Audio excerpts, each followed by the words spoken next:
නමෝ බුද්ධාය සාදරයෙන් පිළිගන්නවා දැහැමි මිනිසුන්ගේ අඩවිය YouTube channel එකට. අද ඔයාලට ගෙනාවේ තිත්ත ජාතකය. පැන්තොට ගැන කතාව. පින්වතුනි, පින්වත් දරුවනි, එක් ජීවිතවල අප පුරුදු කරන දේවල් අපගේ සසර පුරුදු හැටියට බොහෝ කල් දිගින් දිගට පවතින්නට පුළුවන්. ධර්මය අවබෝධ කරගැනීමේදී පවා කෙනෙක් තවත් කෙනෙකුගෙන් වෙනස් වෙන්නේ ඒ සසර පුරුදු අනුව විය හැකියි. මේ තිත්ත ජාතක කතාවෙන් කියවෙන්නේ සසර පුරුද්දක් ධර්මාවබෝධයට බලපෑ ආකාරයයි. සවැත් නුවර රන් කැටයම් කරුවෙකුගේ පුත්‍රයෙක් සිටියා. ඔහුටත් ධර්මය අසා පැවිදි වීමේ ආශාව ඇති වුණා. මව්පියන්ගෙන් අවසරයගත් මොහුට අපගේ සාරිපුත්තයන් වහන්සේගේ ශිෂ්‍ය භික්ෂුවක් ලෙස පැවිදි වෙන්නට වාසනාව ලැබුණා. මේ නවක භික්ෂුව ඉතාමත් ගුණගරුකයි.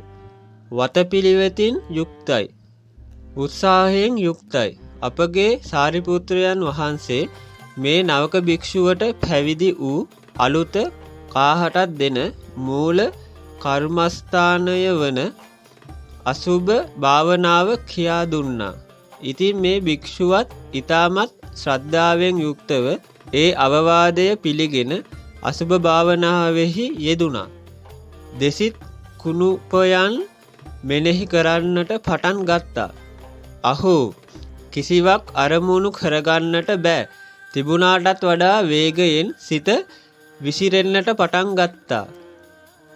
එතකොට මේ භික්ෂුව ගිහින් අපගේ ධර්ම සේනාධිපතීන් වහන්සේට ඒ ගැන කියා සිටියා. අපගේ සාරිපුත්‍රයන් වහන්සේ නැවත නැවතත් අසුභ අරමුණු විස්තර කොට දුන්නා. ඒ භාවනාවෙහිම උත්සාහවත් කළා. මේ භික්ෂුවත් එක දිගට උත්සාහ කළා. නමුත් ස්වල්ප මොහොතකටවත් අසුභ භාවනාව තුල සිත තැන්පත් කරගන්නට බැරි වුණා. එතකොට අපගේ සාරිපුත්‍රයන් වහන්සේ තම ශිෂ්‍ය භික්ෂුව කැඳවාගෙන භාග්‍යවතුන් වහන්සේව බැහැ දකින්නට වැඩියා.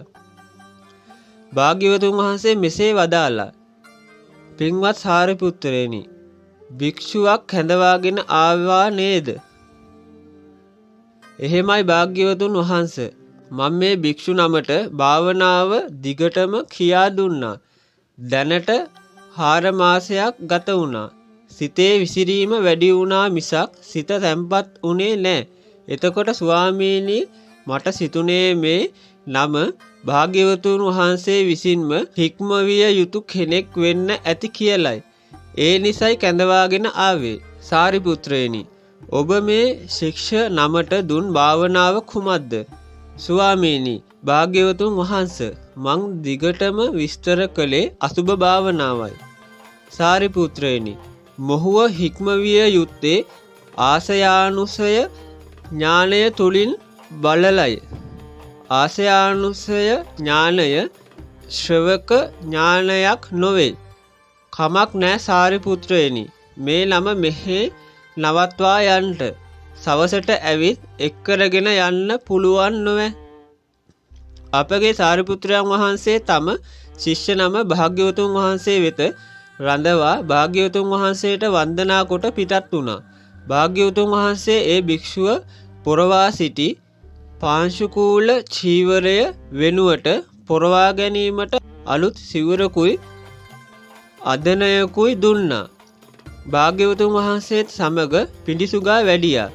සවස් වරුවේ භාග්‍යවතුන් වහන්සේ ඒ භික්ෂු නමත් කැඳවාගෙන විහාර චාරිකාවේ වැඩියා. එහි අඹ වනයක රමණීය පොකුණක් මැව්වා. ඒ පොකුණ කදිම නෙළුම් විලක්. මේ නෙළුම් විලේ විශාල නෙළුමක් මැව්වා.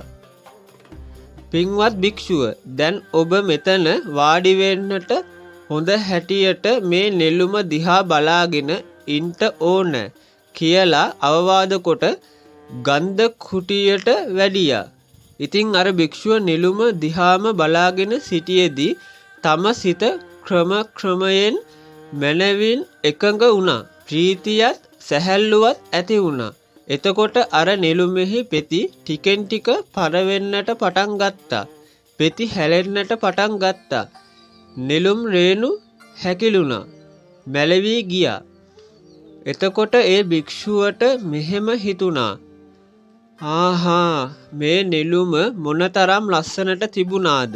ටික වේලාවකින් ඒ හැම දෙයක්ම වෙනස් වුණා. මැලවී ගියා. පෙති හැලුණා. ජරාවටපත් වුණා. මේ ශරීරයත් මේ විදිහම තමයි. පෙනුමට තියෙන්නේ සුළු කාලයකටයි. කෙමෙන් කෙමෙන් ජරාවට යනවා. මේක ධර්මතාවයක් කියලා සිතද්දී භාග්‍යවතුන් වහන්සේ ගඳ කෙලියේ වැඩ සිටමින්ම ආලෝකයක් පතුරවා මේ ගාථාව වදාලා.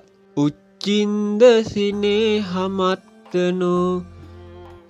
කුමුදං සාරධිකං වජානිනා සන්තිමග්ගමේව බ්‍රහාය නිබ්බානං සුගතේන දේසිතං සරත් කලන පිපිදිලෙන සුදු මහනෙල් මල අතින් නෙලනසේ හැම බැඳුම් තමා තුළ ඇති නසාදමනු මැන මැනවින් සුගතනන් විසින් වදාළ අමනිවන් දෙන ඒ මගෙහි දියුණු කරගත මැනව මැනවින්.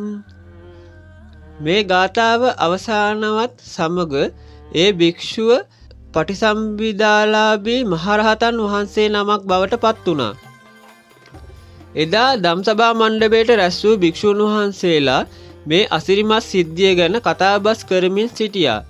ඇවැත්නි, සම්බුදු නුවණ හරි අසිරිමත් නේද?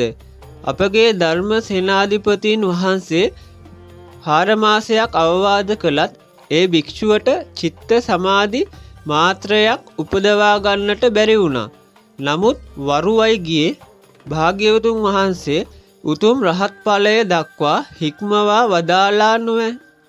අහෝ, බුද්ධානුභාවය නම් මහා ආශ්චර්යයක්. එතකොට භාග්‍යවතුන් වහන්සේ එතනට වැඩමවා වදාලා. භික්ෂුන් වහන්සේලා තමන් කතාබස් කරමින් සිටිය කරුණ ගැන භාග්‍යවතුන් වහන්සේට සැලකලා. භාග්‍යවතුන් වහන්සේ මෙසේ වදාලා. පින්වත් මහණෙනි, තථාගතයන් වහන්සේ නමක් තමන්ගේ ඥාන බලයක් වන ආසයානුසය ඥානයෙන් කෙනෙකු හික්මවන එක පුදුමයක් නොවේ. නමුත් මම පෙර ආත්මයේ පවා සත්වයන්ගේ චිත්ත ස්වභාවය හඳුනාගෙන කටයුතු කළා. එතකොට භික්ෂුන් වහන්සේලා ඒ අතීතයේ බෝසත් අවදියේ කටයුතු කළ ආකාරය ගැන කියා දෙන්න කියා භාග්‍යවතුන් වහන්සේගෙන් ඉල්ලා සිටියා. භාග්‍යවතුන් වහන්සේ මේ තිත්ත ජාතකය වදාලා. තිත්ත කියන්නේ තීර්ථය කියන එකයි.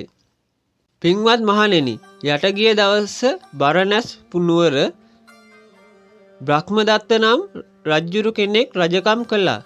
ඒ කාලේ මහා බෝධිසත්වයෝ බ්‍රහ්මදත්ත රජුගේ පුරෝහිත ඇමතියා හැටියට අර්ථයෙන් ධර්මයෙන් අනුශාසනා කළා. දවසක් රජ්ජුරුවන්ගේ මංගල අශ්වයා ස්නානය කරවන පැන් තොටරෙහි බාල වර්ගයේ වල් අස්ප ගණයට අයත් විලම්භකව නහවලා මංගල අශ්වයා ස්නානය කරවන්නට එතනට කැඳවාගෙන ගියා. වල් අශ්වයෙකු එතනට බැසගත් වග මංගල අශ්වයාට ඉවෙන් දැනුණා. ඔහු ඒ පැන්තොටට බහින්න කොහොමත් කැමති වුණේ නැහැ. අශ්වයා වතුරට බහින්නේ නැත්තේ මන්දැයි යන කරුණ සොයාගන්නට සේවකයන්ට බැරි වුණා. ඔවුන් ගිහින් රජුට දැනුම් දුන්නා. දේවයන් වහන්සේ, අද හරි වැඩක් නොවේ. අපේ මංගල අශ්වයා වතුරට බහින්නේම නැහැ. මොකද්දෝ වෙනසක් වෙලා.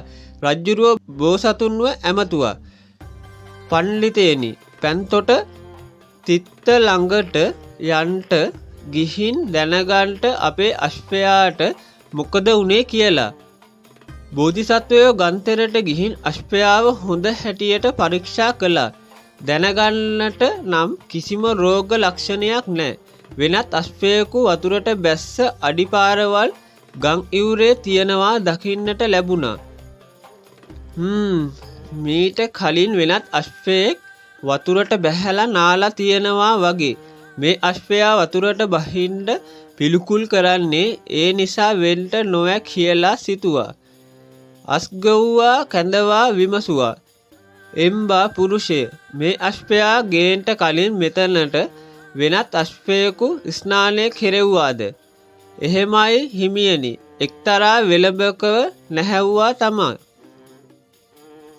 ඒක තමයි මේ මංගල අශ්වයා Taman ගැන තියෙන සාඩම්බරකම නිසා බාල අශ්වයෙකු ස්නානය කරවපු තැන ගැන පිළිකුලක් ඇති වෙලා.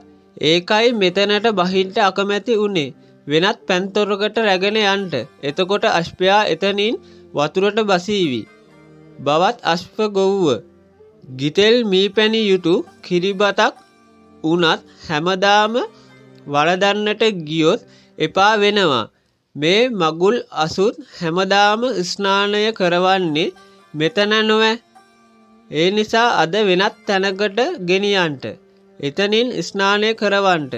එතනින් පැන් පොවන්ට කියලා මේ ගාථාව පැවසුවා. වෙන පැන් තොටකට ගෙන ගොස් අසුනාවනු අස්ගොව්වෝ නිතරම කිරිබත් කෑවොත් ඇති වෙනවා මිනිසෙකුටත්. මේ තේරුම්ගත් අස්ගොව්වා මංගල අශ්වයාව වෙනත් පැන්තොටකට රැගෙන ගියා. අශ්වයා කිසි වගක් නැතුව සතුටින් වතුරට බැස්සා. පැනුත් බිව්වා. අපේ පණ්ඩිතයෝ අශ්වයාගේ අදහස තේරුම් අරගෙන කටයුතු කිරීමෙන් අශ්වයා සුවපත් වුණා නොවැ කියා රජ්ජුරුවෝ ඔහුට තෑගි බෝක දුන්නා.